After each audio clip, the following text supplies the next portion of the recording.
Hello, my name is Robin Rosenzweig, and I'm one of the leaders of the Dixie Wing PT-17 Stearman Restoration Project.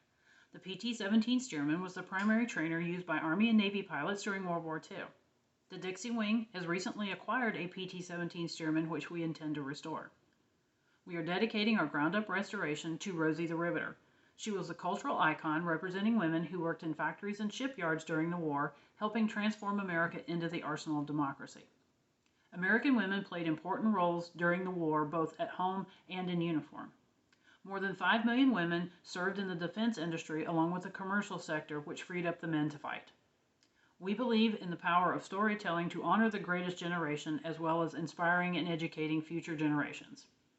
Our goal is to inspire the next generation of female pilots and mechanics, as well as you, the public, through our Stearman project. We need to raise $65,000 to purchase an engine for our PT-17 Stearman. All of the fabrication and mechanical work will be done by our own volunteers, as well as female members of the Dixie Wing representing the Rosies of World War II.